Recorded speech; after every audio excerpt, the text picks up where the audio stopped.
Pô, a gente sabe que e-mail é algo que, se chegar na caixa de entrada da pessoa, ela abrir e clicar, gera resultado. Mas também para chegar na caixa, garantir que a pessoa veja, que não caia na aba promoções ou no spam, tem todo um caminho, né? Várias técnicas.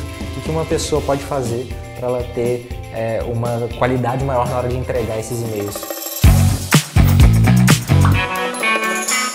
Essa é a pergunta de milhões realmente. O que a gente precisa entender na hora do e-mail é que ele vai começar não na hora que a gente dispara o e-mail, né? Ele começa quando a gente captura o e-mail. Isso é muito, muito importante. A gente hoje, no Reportei, a gente trabalha com algumas ferramentas de e-mail, né, como a RD Station, ActiveCampaign, como o MailChimp. A gente acabou aprendendo muito sobre as melhores maneiras de enviar e-mail, como funciona um pouco essa parte técnica também. O que eu vejo hoje, né, Rodrigo, para começar essa conversa a gente precisa ter uma precisão na lista que a gente vai mandar esse e-mail e, de preferência, que seja uma lista validada com um opt-in duplo que a gente fala. Então, assim que a pessoa se cadastrar para receber o seu primeiro e-mail, ela tem que receber um e-mail imediato e autorizar continuar recebendo. Porque não basta ela se cadastrar em algum lugar e aí começa a receber. É muito importante que ela receba um primeiro e-mail e que ela já autorize, aquela famosa verificação, né?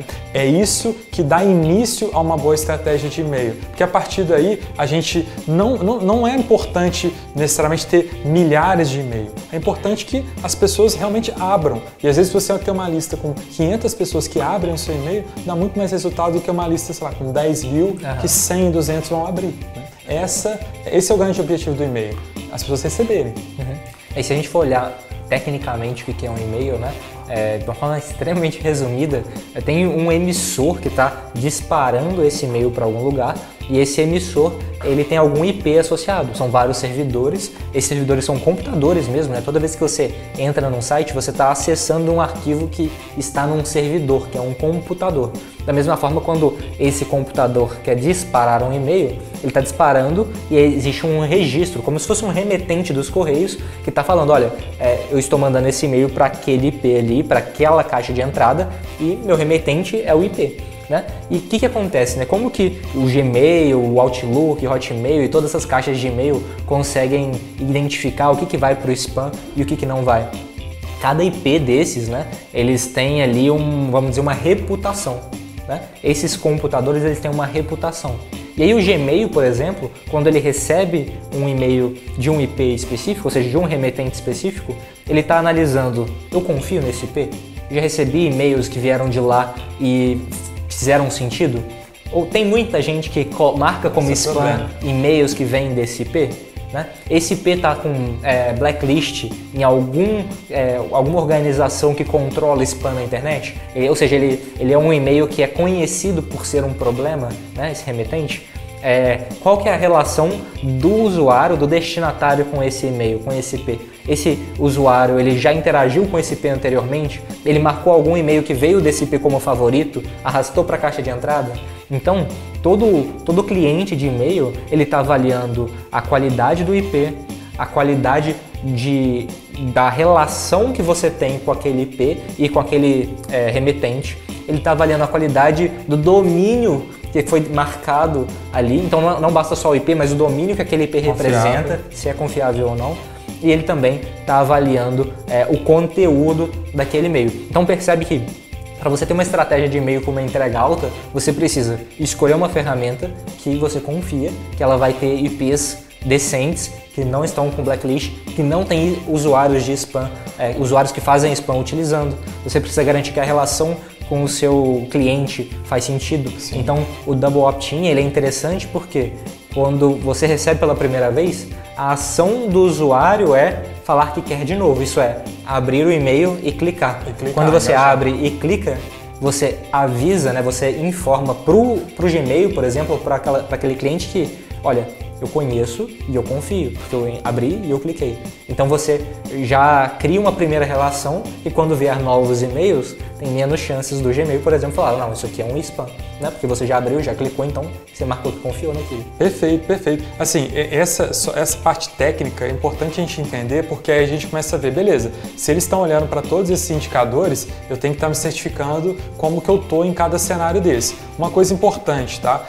Quando a gente vai mandar um e-mail hoje, por exemplo, vamos usar uma ferramenta que tem uma das melhores entregabilidades do mundo, que é o ActiveCampaign. Então esses caras são muito bons em mandar e-mail, né? Muita gente usa ActiveCampaign porque ele chega na caixa de entrada das pessoas. Por que ele chega? Quando você vai mandar um e-mail com a ActiveCampaign, além de você, a lista, quando você vai subir uma lista ou colocar uma lista lá, a verificação que eles fazem e também a sua comunicação dessa lista, né? Você tem que explicar de onde você tirou essa lista. Isso já ajuda eles a filtrarem se aquelas listas que eles estão usando para disparar são confiáveis. E quando você vai disparar, também o e-mail no ActiveCampaign, por exemplo, ele tem uma série de disclaimers que você tem que fazer no disparo. Então, ele tem um rodapé explicando, né? Ele tem uma série de critérios que são colocados ali para justamente ser mais amigável para as ferramentas, né? Aquelas histórias de mandar o e-mail com a opção de descadastrar, tudo isso tem a ver.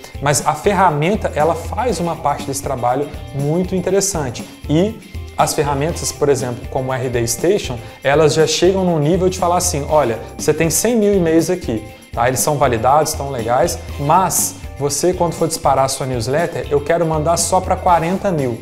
Porque esses 40 mil, eu garanto que você vai ter uma maior qualidade, uma maior entregabilidade. Então, você vai sujar menos o seu domínio, você vai entregar para pessoas que estão mais engajadas com seus e-mails anteriores.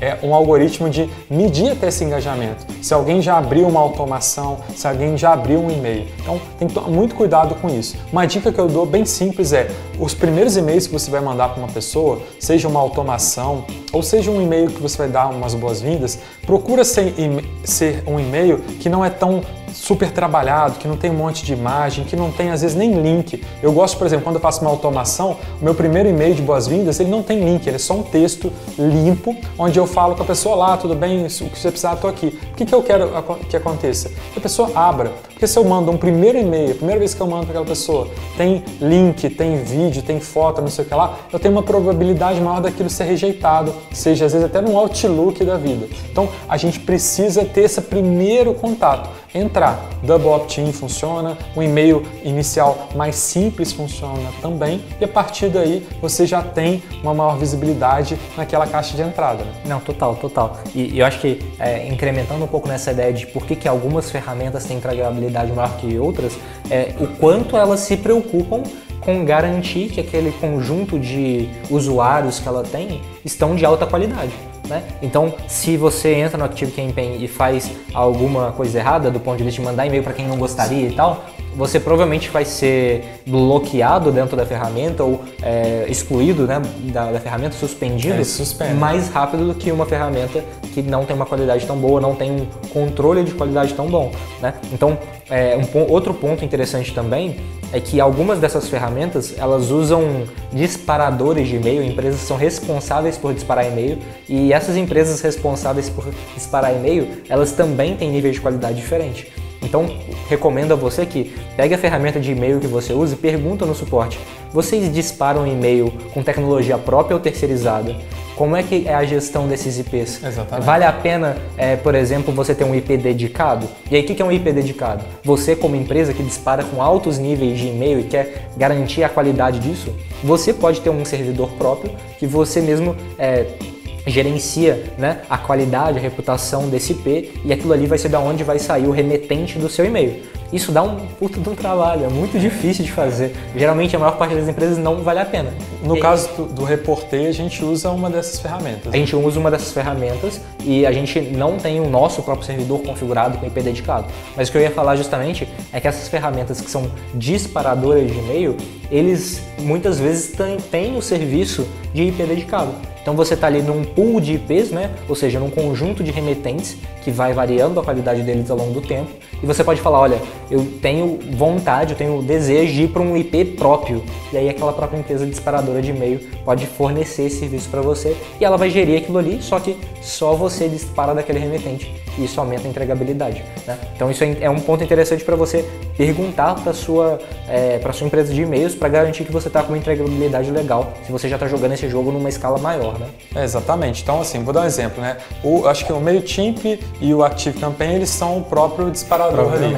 O RD, por exemplo, ele não é o próprio disparador, ele usa o SendGrid, não é isso? Então ele tem um terceirizado que faz o disparo para ele, que é um terceirizado de altíssima qualidade. Sim. Né? Se não for um dos melhores, é o melhor do mundo. Então eles têm um disparador terceirizado. Então toda a tecnologia de e-mails dele usa essa camada do SendGrid. Então é legal você, por exemplo, dar uma olhada, você está usando RD, dá uma pesquisada no SendGrid para você entender como que eles funcionam. A gente fala disso porque realmente no caso do e-mail, entender um pouco dessa parte técnica ajuda a gente a evitar queimar o nosso domínio, queimar a nossa imagem para todos esses servidores. Não é uma coisa que é irrecuperável? Não é, tá? Vai acontecer momentos, eu mesmo, às vezes eu mando um e-mail e aparece lá que o meu domínio está com alguma coisa, eu tenho que verificar o que aconteceu, é comum, tá? Algumas coisas que as pessoas geralmente fazem para evitar isso.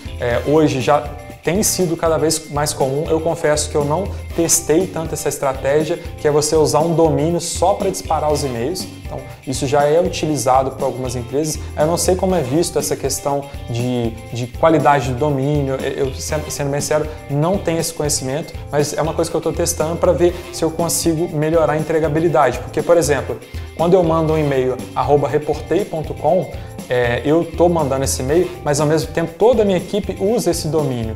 E aí essa equipe às vezes vai fazer uma interação e isso começa a ter conflito ali. Então, às vezes, por exemplo, eu mandei um e-mail que não foi tão legal, eu meio que sujei o domínio reportei.com e eu atrapalho meu time comercial a abordar pessoas que eles estão usando aquele e-mail. Então, é interessante pesquisar essa possibilidade de usar um domínio só para isso e excluir. Mas, obviamente, tem que ter todo aquele cuidado do opt-in, tá, por esse e-mail, enfim, tem toda aquela história. Porque quando chegar um e-mail de um domínio desconhecido na caixa da pessoa, provavelmente você pode enfrentar alguma resistência. Né? Não, é total. A ideia é garantir a qualidade do domínio, garantir a qualidade da ferramenta que você usa, garantir que você não está usando palavras erradas no título, no comentário, garantir que o remetente está bem descrito com o nome certo, a foto. Né? Só pegar esse ponto das palavras erradas, né? Porque você vai ter palavras, e você quiser hoje pesquisar, você vai encontrar várias palavras que elas acionam gatilhos que não são legais nessa ferramenta de e-mails. Então, por exemplo, você coloca no título palavras muito vendedoras,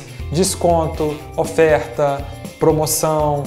Se você coloca no corpo do e-mail também palavras que tem muito esse viés, a tendência é que ou você vá para uma caixa de promoção, de spam, né? Enfim, ou nem apareça para aquele usuário. Então, tem algumas palavras que você tem que estar atento a isso, né? E às vezes é uma questão de trocar a maneira como aquilo é falado para ser menos agressivo, porque obviamente as ferramentas de e-mail também não querem que os usuários fiquem recebendo propaganda, elas querem que o usuário receba conteúdo. Então, pessoal, se você aprendeu um pouco mais sobre e-mail, como garantir que sua entregabilidade vai melhorar, como é que funcionam os sistemas ali de remetente, IP, né, desses servidores, deixa aqui o seu curtir, se inscreve no canal e comenta aqui qual ferramenta que você usa, se você está conseguindo entregar bem ou se está caindo tudo no spam. É isso aí, um forte abraço e até o próximo vídeo.